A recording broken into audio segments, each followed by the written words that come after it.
It is 1956. A woman sits at her kitchen table in Washington, D.C. Her hands rest gently on a stack of meticulously drawn sketches, designs for a new invention she believes could change women's lives forever. She has worked on it for years, perfected every detail, and imagined the relief and dignity it could bring. In front of her lies a letter from a major sanitary products company, a corporation she had hoped would license her design. She opens it slowly. The words cut deeper than she expected. They will not be using her invention. Not because it lacks merit, and not because it doesn't work, but because she is black.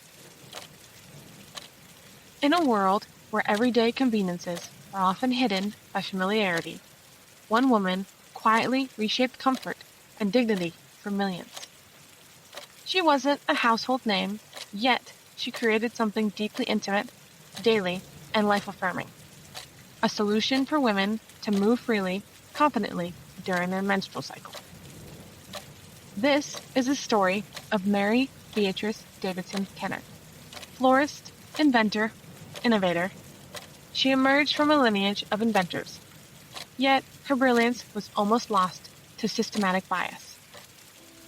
Today, we uncover her life story, her challenges and triumphs.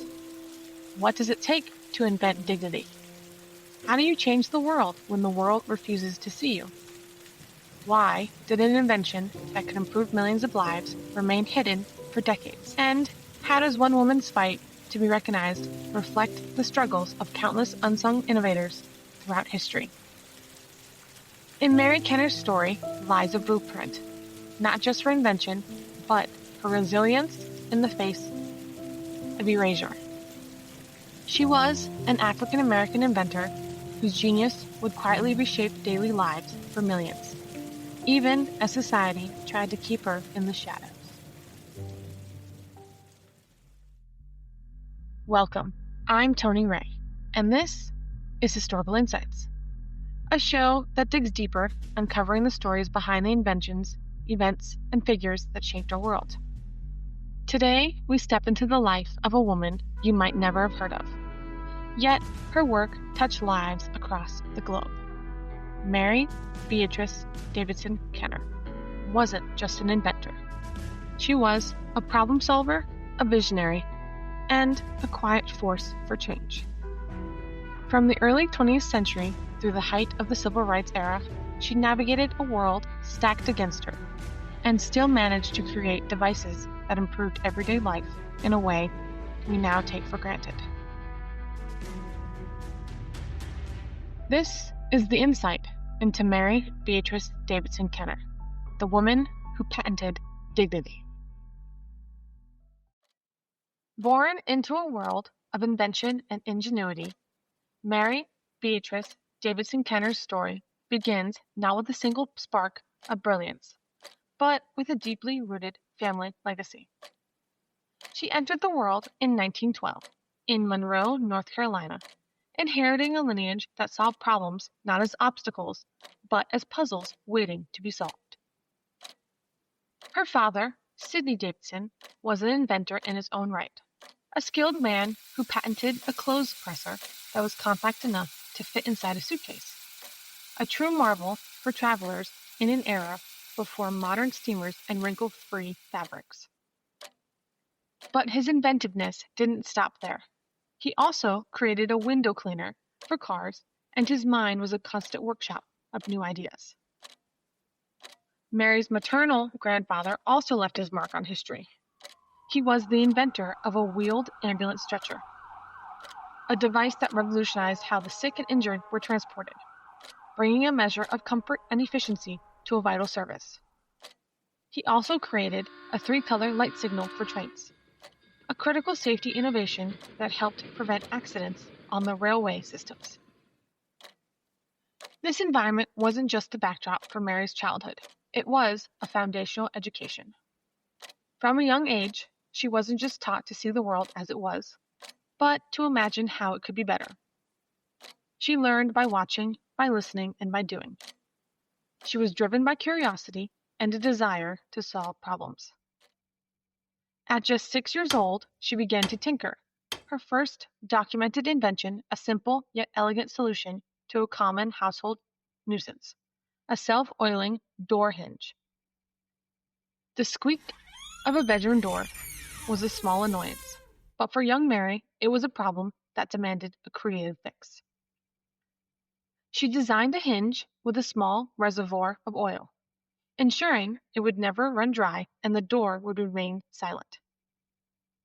It was a simple idea, but it revealed a mind that was already focused on practical, empathic innovation. Her childhood was filled with these small, quiet acts of creation.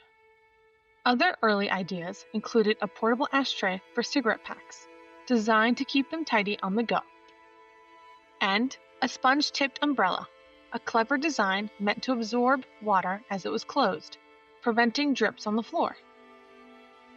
These inventions, while perhaps not monumental in scale, were deeply personal and reflective of her empathic nature.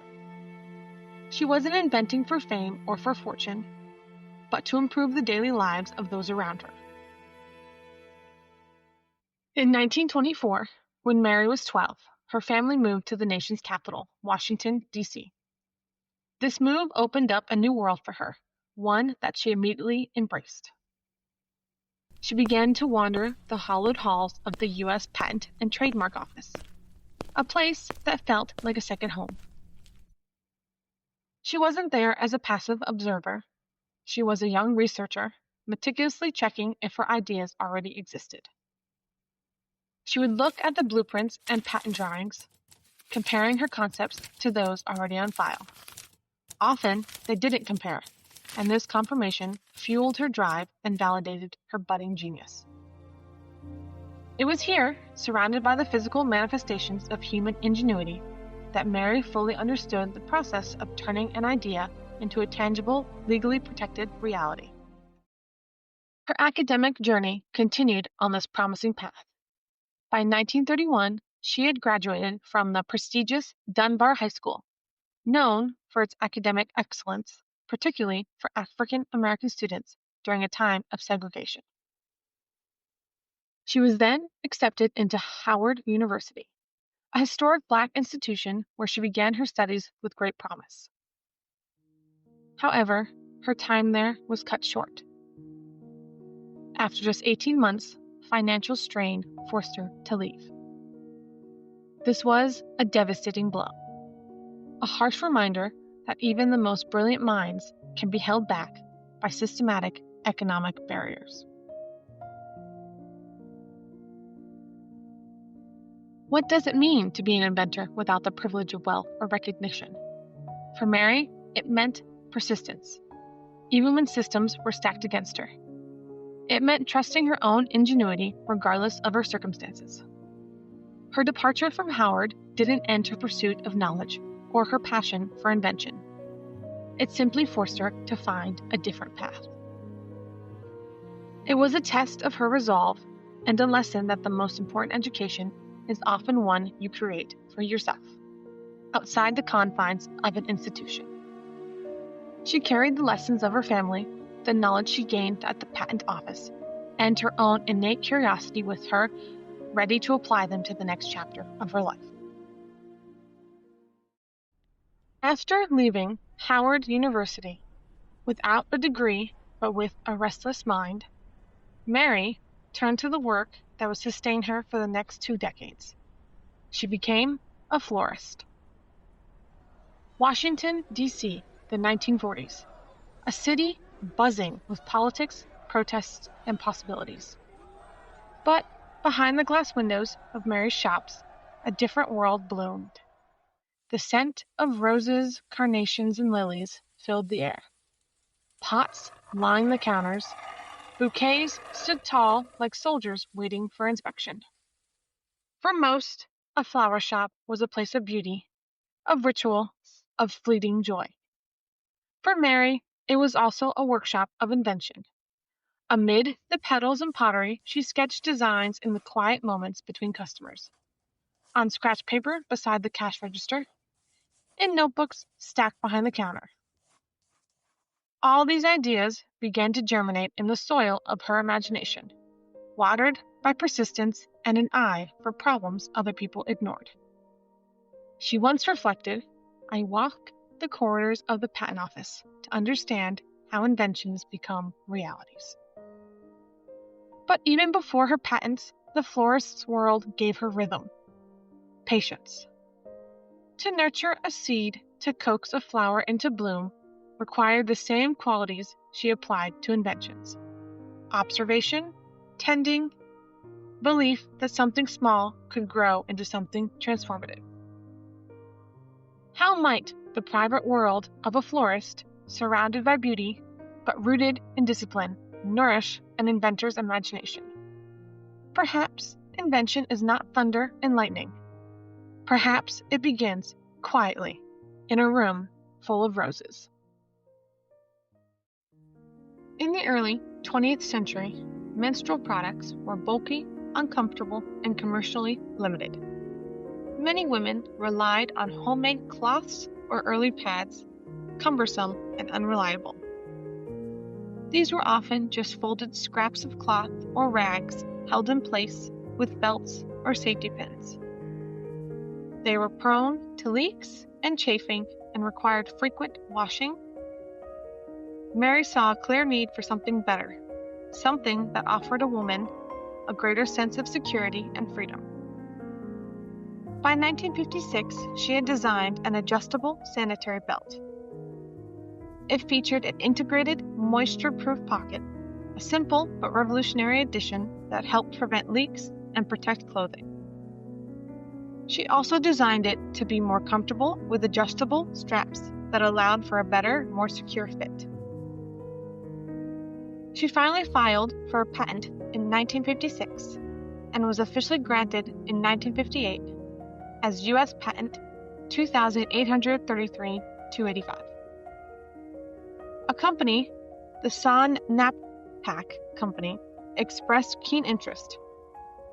Mary recalled, "I was jubilant. I saw houses, cars, and everything about to come my way." But when a representative visited her home and discovered she was Black, their interest vanished. The representative's attitude immediately shifted, and the company informed her they were no longer interested. It was a devastating setback, a moment where she realized her skin color was viewed as a reason to dismiss her groundbreaking work. Her invention was brilliant, but her race was a barrier. Mary never profited from her sanitary belt. The company that turned away from her chose prejudice over progress, and in doing so, missed the chance to lead the market with a superior product. A decade later, her design would be rendered obsolete as adhesive pads and tampons became common, making the need for a belt and napkin system a thing of the past. Her patent quietly expired, a tragic footnote in history. But Mary Kenner's story doesn't end there.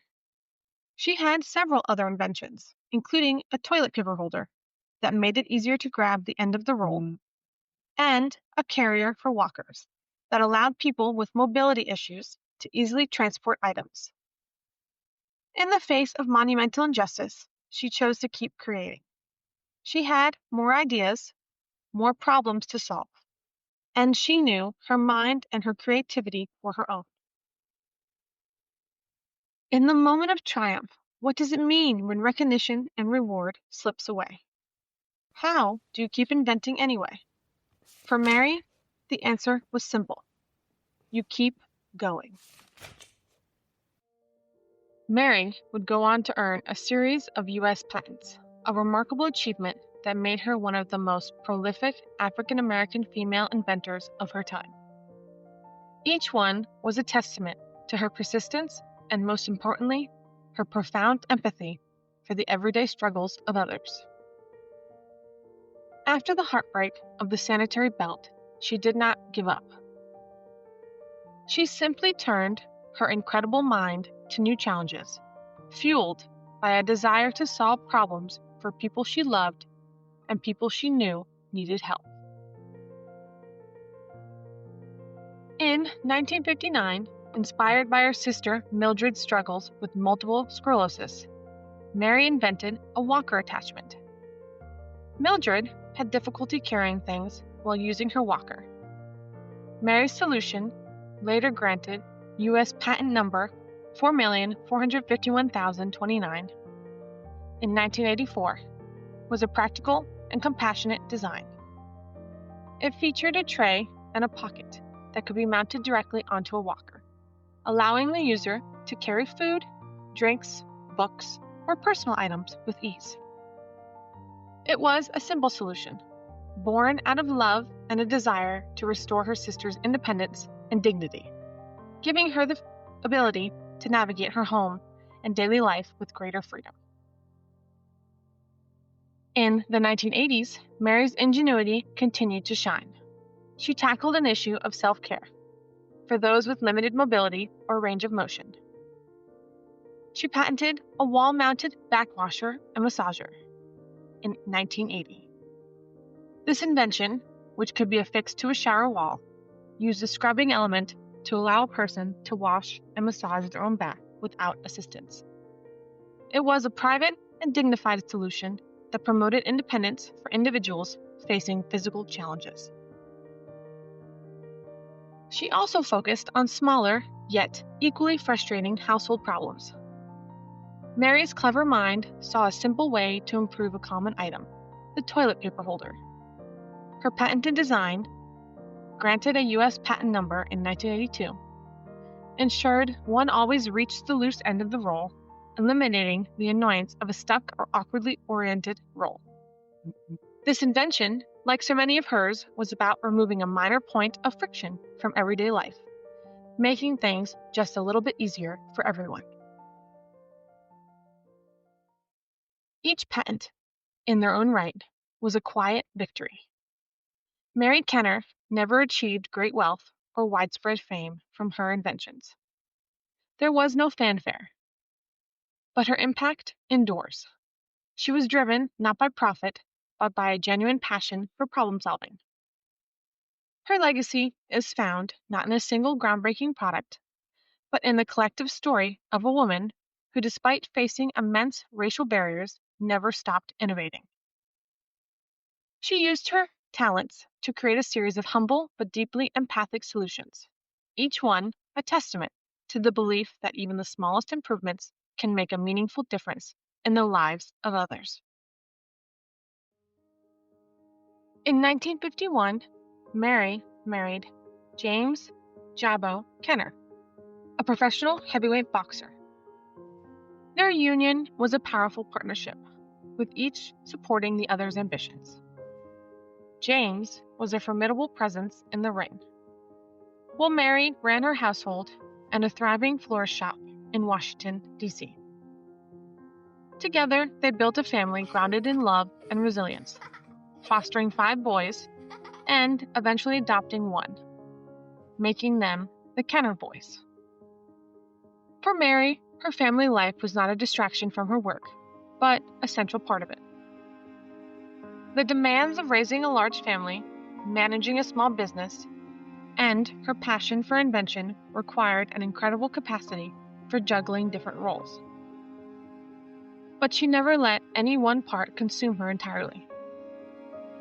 She moved between her shops, her home, and her workbench with a quiet determination, demonstrating an unwavering capacity for work and care. Her persistence was a thread that ran through every aspect of her life, from the long hours spent perfecting floral arrangements to the late nights drawing up new blueprints. It was in the balance of these roles that she found her true strength. As time flowed and the years passed, despite her ingenuity, Mary's inventions were overlooked for decades. Her story is a stark reminder of the systematic barriers and racial bias that existed within the American intellectual property system and business world. She never gained the wealth or acclaim that should have come with her innovations. In fact, many of her contributions to women's health and everyday convenience remain largely unknown to the public, relegated to the obscurity that so many Black innovators experienced. Today, historians and museum curators are finally asking, why was her life's work ignored? They reflect on her legacy as a powerful reminder that innovation transcends race, even when society refuses to see it. Her story is a powerful example of the systematic barriers Black inventors have historically faced, and, in many cases, continue to face. In a U.S. Patent and Trademark Office study from 2017, they provided evidence of this ongoing disparity. The report found that Black inventors accounted for less than 1% of all U.S. filers, despite making up over 13% of the U.S. population. The racial gap in patenting had grown over the past 30 years, with Black inventors filing patents at a rate significantly lower than their white counterparts. This gap is not a reflection of a lack of ingenuity, but rather the result of generations of educational, economic, and social inequities that have created obstacles for obtaining intellectual property. When history overlooks quiet brilliance, what do we lose? We lose out on technological advancements, of course, but more importantly, we lose the richness of our shared human story. We lose the opportunity to be inspired by the unsung heroes whose resilience and creativity pushed our society forward. So what can we do to bring these stories to the light? It's a question we must continue to ask to ensure that the quiet innovators of the past and the present are no longer in the shadows, much like Mary Beatrice Davidson Kenner. On a quiet day in 2006, at the age of 93, Mary Beatrice Davidson Kenner died in Washington, D.C. She passed away without the fame or fortune that so often accompanies groundbreaking invention, but she left behind a legacy that still influences everyday life. Her name may not be on the products we use, but her spirit of innovation is woven into their very design. Her sanitary belt, though now an historical artifact, laid the groundwork for modern menstrual hygiene. Its core idea, a secure, comfortable, and discreet system, was the conceptual ancestor to the adhesive pads that would later dominate the market. Every adhesive strip, every moisture-wicking layer, every innovation in today's feminine care products has echoes of the fundamental problem Mary set out to solve: to give women greater security and dignity during a normal biological process. Her impact, though, extends far beyond the bathroom cabinet. Every Walker accessory, from clip-on trays to custom bags, is a direct descendant of her compassionate design for her sister. She recognized that a medical device shouldn't take away a person's ability to live their life independently. Likewise, her patents for the toilet paper holder and the wall-mounted backwasher were pioneering examples of universal design, a field of engineering that creates products for people of all abilities. She made daily routines smoother and more dignified for countless people, without ever seeing the spotlight herself.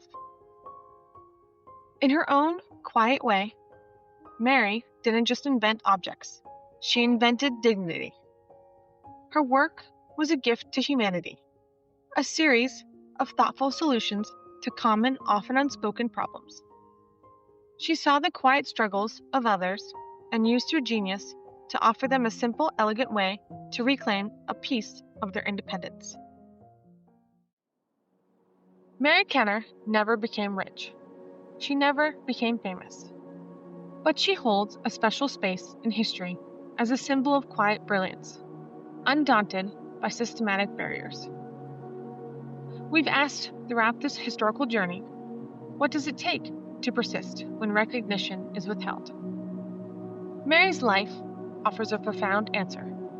Her drive was not external, it was internal. She was motivated not by the promise of wealth or the applause of the public, but by a genuine, heartfelt desire to solve problems.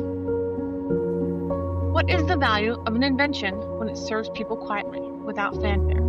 It is incalculable. The quiet inventions, the ones that improve daily life in subtle ways, are a different kind of valuable. They don't generate headlines, but they create confidence, comfort, and a peace of mind.